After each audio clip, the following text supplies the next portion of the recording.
Congratulations, Jürgen. You're into the quarter-finals. That's a big boost for everybody. Very professional, very controlled. Yeah, good as well. Created a lot of chances. That's us, huh? So the first half, massive chances and didn't score with it, which is, the 21 thing we have. But no, true. Again, the best thing what the boys did is, again, that nobody could really see how good Leipzig can be. We defended them really well. Because they are a monster, really. They usually they are so powerful and have so, you saw the runs in behind. But if we defended that really well, and yeah, big compliment to the boys. I think our lip readers in the commentary booths could see you telling your players that they were outstanding tonight. Is that fair? Yeah, they were. So we had to make ourselves ready for that. We had to switch off the Premier League stuff and or to cut off and to get here and to try to give it a proper try. And the boys really enjoyed themselves tonight, which is important. But with doing the hardest and the dirtiest work, to be honest, because it was a big defending challenge tonight and. Yeah, the boys did really well, so for tonight we are really happy. Great team performance. Let's name some individuals, though. The return of Fabinho, he was a great settling influence, wasn't he? Yeah, I told him on the way downstairs, if you like the position 6 more than the other one, and he said, yeah, you couldn't show it more clear.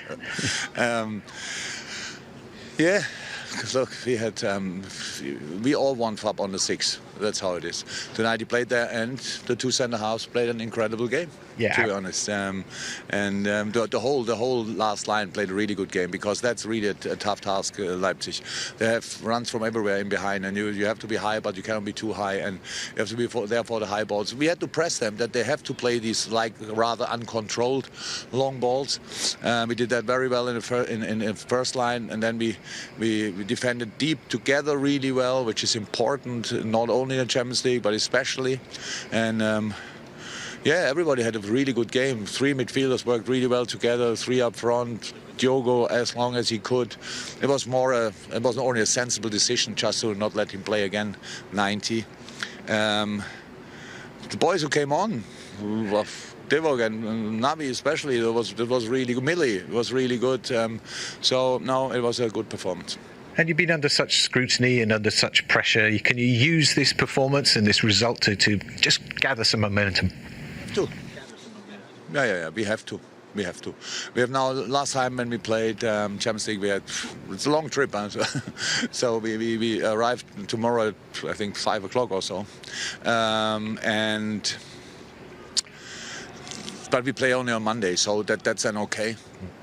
So yeah, we have to make ourselves ready. So if we play like tonight, I think then it will be not easy for Wolves. But we all know we have to. We want to win football games now. We feel it the first time for a while, and it's a massive difference. Congratulations. Have a safe journey home. Mo, congratulations. You're through to the last 8. That's a big result tonight with all that's been happening at Liverpool lately. Yeah, it's a big result for us. You know, we came here with. We lost a couple of games, a few games in the Premier League, and you know the team is not in the best shape. But we want to fight in the Champions League, and we want to fight also in each game in the Premier League, and we see what will happen. Fighting, I mean, that was a very controlled and positive performance this evening. Yeah, it's a really positive. To be fair, it's a tough team. They play football. They make us run a lot today, and we try to play our way to press high and get the ball and go counter attack. I think we did well. We won the game. That's the most important thing. And yeah, it's a positive thing to take from that game, and hopefully we can continue with that in the Premier League as well. Yeah, your goal in the 71st minute, that was vital because there was a little bit of concern. You had a lot of chances and you kept missing them, so people started to get a little bit anxious maybe. Well, I score good numbers this season. Hopefully, I would love to score more, but it's a part of the game that you miss chances, and you want to score all the time. You want to help the team, but as much as the team keep winning, that's the most important thing. So I'm happy that I scored today the first goal, and the team won. That's the most important thing. And a word on the defence. They looked very comfortable this evening. Yeah, I think it's hard. You know, we had a few players that get injured, and you know, the Joel, then Hendo, then we try to take Hendo, play centre back, then Fabinho from midfield to centre back. So you lose Fabinho in the midfield and you lose him in a centre back because he's not in a main position. But we had a few injuries this season. We were unlucky, but the most important thing is we need to keep fighting. I know it's really hard, and everybody can see that, but as much as everybody try to give 100% and keep fighting the game, I think we just need to take each game on time and just focus on next game and focus on next game. We don't have to look to the big picture, because sometimes when we look to the big picture, we get pressure, you know, and we see that too much pressure we carry on in the pitch. But hopefully we just need to leave the pressure out the field and just play football. Do you go into this Champions League game with a different mindset because it's away from the Premier League, because it's been tough? Yeah, it's been tough in the Premier League. Everybody can see that, but I think we don't want it to be tough. But it's a part of the game. Last couple of years we were winning, we were flying. This year you had a few injuries, so you were unlucky. So you're really trying to fix that. But sometimes it's hard because sometimes we don't have full squad. Like not 18 players in a team. So, but I mean, you have young players that are really playing good, but sometimes you struggle to put someone in centre back. But hopefully now we have 2 centre back or 3 or 4. Hopefully now we can keep winning. He just said he thought he was the cameraman. It was so high up. The camera, it's quite amusing. It could be a game changer for them. This little bit of, you know, a win, a victory through to the quarterfinals. Bit of positivity around the place. Yeah, that's it. The positive energy that a win can give you, definitely. And he spoke about nervousness creeping out onto the pitch, and hopefully that alleviates it a little bit, because you need a moment, you need a goal. Especially as strikers, you guys know more than anyone that a goal can really change not only your fortunes but also your mind state. And when you walk on that pitch, you're not second guessing anything. You go out there and you're much more assured. So hopefully that happens and that filters through the team, because listen, him and Mane are really the talisman up front in terms of setting the tone of that press with the goals, and hopefully that filters through the rest of the team. I think confidence-wise, it's probably more important for Mane than Salah, wasn't it? Yeah, I think so. Yeah. I think as a team, when you're going through a bad patch, you try to cling on to something to give you a positive spin on things. Champions League, a new competition, can often do that. Getting your strikers scoring is vitally important. You know, it's great. Everyone will say we'd like to spread it round, but the bottom line, the crux of the matter is they're the match winners, and you need them confident more than anyone. They're the most important players on the pitch. Of course they are. You might say that, Gary. You might say that, yeah. Well, you just spend your time stopping them, so they must be. Yeah, with that's as the foundations, you can't win anything. OK, let's have a look at Liverpool's opening goal, which, clinched it, really, didn't it? That's all they needed, was one goal. It was a beautiful goal. It was a lovely flowing really move. Goal. I mean, it's just what we haven't seen. And Jota starts it, makes a fabulous run. There was, nice pass inside by Salah. He continues it as well. It's, people get into the box, and Mo Salah in this position. It's the Liverpool of old. Yeah. It really was. It was a beautifully worked goal. Salah building right from the back as well there. It was, yeah, right the way through the pitch. Movement off the ball. Salah making that run out to win. He chops across as well. Upamecano should have really sent him down on his right foot, but he actually cuts inside him and he cuts inside his defender as well, so he can't bring him down. And then once you're on your left foot like that, goalkeepers naturally moving one way and you hit it in the other corner. We raved about Upamecano last season, but we've seen him 3 or 4 times this season. He's gone backwards. Poor, and Bayern Munich have spent a lot of money on him. Bayern Munich have bought him, but he's gone backwards for me. That goal there was woeful defending, letting him back inside on his stronger foot. Yeah. He's going to have to improve once he gets to Bayern, I'm telling you. Yep. Mane. Yeah, well, obviously he needed his goal, didn't he? I thought the front three today were, played very, very well. I know it wasn't a great performance from Leipzig, but it was good for him to get his goal, and he didn't look like a man out of form the way he took it, because it was more difficult than it looked. Once Origi loses it there, it's 3 quick, incisive passes. Great football. That's the Liverpool we're used to seeing. Salah. Brilliant. I mean, it really was. And then Divock Origi puts in a fabulous ball, and it was a harder finish than that looks. He made that look very, very easy. How would you normally finish that? What would you? Obviously, that would be the last one you would do with the outside of the foot coming across. I think it's a standard, mate. For starters, Origi does great, and I think centre forwards are very good at crossing them because they know exactly what you want. Where you want. And if he takes another touch and then crosses it, the opportunity's gone. So he lifts his head, he crosses it. To answer your question, Rio, I think I think it's an understated or underused term in terms of how you score a goal like that, because it's so easy to hit it over the bar. Yeah. And if you keep trying as much as anyone and Crouchy, if you just try to hit pure contacts all the time, half the time it will go up. He's actually killed the pace there. He's hit it on the bottom of the ball, but even though he's hit it in the bottom, you'd naturally think goes high. Because he's sort of stabbed it with backspin, it actually kills the pace of the ball and keeps it down. In fact, it's almost, isn't it, Michael, in those circumstances? You see players occasionally hit it over the bar. It's always when they hit through the ball. Exactly. What you do, it's almost like you're controlling it. Yeah. Isn't it? It's like when you take the weight off it, so it just almost stops it, so it can't go up, it can only go down.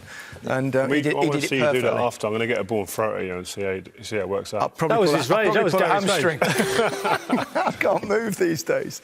I think for Liverpool it was really important to get Fabinho back, wasn't it? Yeah. In that midfield role, particularly, I think. Yeah, I think they've missed him, haven't they? Oh, no question. It's so comforting watching him, isn't it? When he's in the middle, you feel safe. And we got a few clips of what he did, and nothing spectacular today. Yeah. But just so comforting having him back in his rightful position, Crouch. I mean, some of these clips are brilliant. Just how you'd want a sitting midfielder that almost, well, he covers the back two, which is a weak part in the team.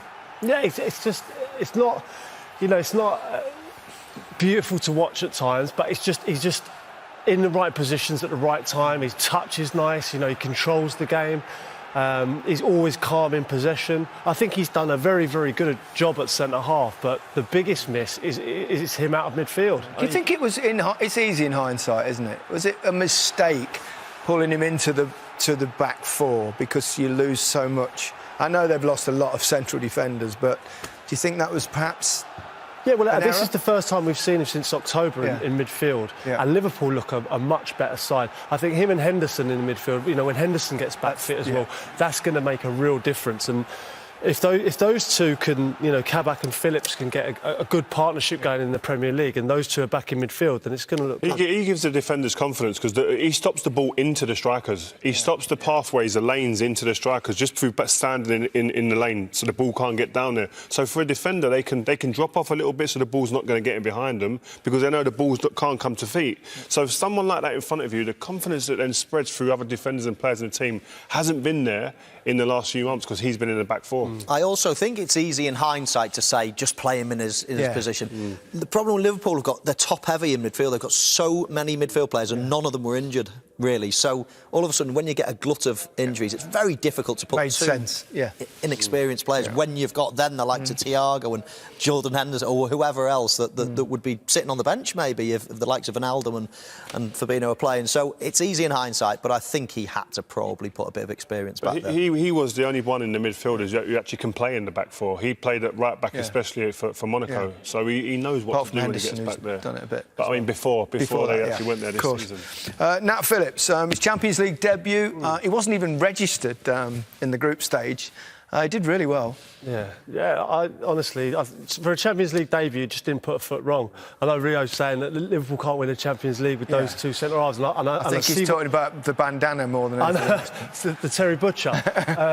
But listen, it's his first game in the Champions League. He didn't put a foot wrong. I understand exactly where Rio's coming from. They've lost Matip, Gomez, Van Dijk, who are their three first-choice centre-backs. But tonight, he didn't put a foot wrong. I thought he headed it when he needed to head it. I thought his positional sense was very good. And he cleared some dangerous-looking passes and crosses. I think. Listen, if you're wearing a do-rag on your debut in the Champions League, what? You're doing well. You're doing well. But no, listen, I thought he didn't put a foot wrong. Like Crouchy said, you put in there, the pressure's on. You've got to understand the spotlight is on any centre-back that comes in this team now. So to go in there and do that, after being an unregistered player, as you said, you have to take your hat to him. Yeah, he's done really well. As for Leipzig and... bit of a blow to Nagelsmann, isn't he? He's much talked about, sought after probably after this. A lot of big clubs will be looking at him. Does that kind of diminish his reputation slightly? I think so. When you take into consideration the form that Liverpool have been in over the last month or so, Liverpool have breezed through the two legs, 4-0 on aggregate. It poses a question about German football and the strength of it at the moment. They've got the Champions League winners. Well, they have, but... Yeah, I still don't think Bayern Munich... I don't think Bayern Munich were the best team in Europe last year. I don't, personally. But they were the champions. No, I mean... They won everything. They did, but I don't think German football is that strong at the moment. I don't think Spanish football's that strong at the moment. I think Italian is probably coming up. They stuck in umpteen goals against Barcelona. I think the German. I agree with the German league. Yeah. But Bayern are a separate entity. I think they're 2 points ahead of them. Yeah, but you still got to play the rest of the teams who aren't as good. You know, I think Leipzig are possibly the best of the rest, but Bayern are out on their own. Yeah. No, don't get me wrong. Bayern are one of the probably the second favourites to win it this year, behind Manchester City. But I think the English clubs and Italian clubs are pretty strong. But I think English clubs are the strongest this season again.